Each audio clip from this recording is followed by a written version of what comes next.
Unang swimming namin sa taon na ito. Ang cute-cute po ni Eliana, pinsan ko po siya. Medyo malayo po ang pinagliguan namin. Hindi ko po alam kung anong tawag sa lugar na ito. At buti na lang po, nagkasya kami sa sasakyan ni Lola Weng. Muntik pa nga pong may maiwan dahil muntik na rin pong hindi magkasya.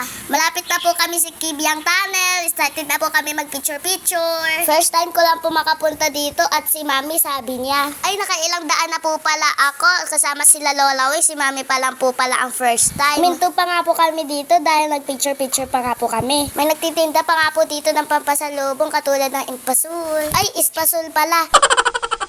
Sabi nila kapag dumaan daw po kayo dito sa Kibyang Tunnel, kailangan daw po bumusina ng bumusina. Sabi daw nila kapag hindi ka daw bumusina, may magpapakita sa'yo. Medyo nakakatakot nga po dito dumaan, lalo na kapag gabi. Napakadilim po kasi dito, wala kang makikitang ilaw sa gilid. Nandito na nga po pala kami sa pagliliguan namin. Akala namin pagbaba namin, nandito na yung cottage. Nag-uusap-usap pa nga po sila Lola Weng dyan at saka yung tricycle driver. Pinag-uusapan po nila kung magkano yung pamasahe. At saka nagulat po pala kami dahil magta-tricycle pa pala papasok.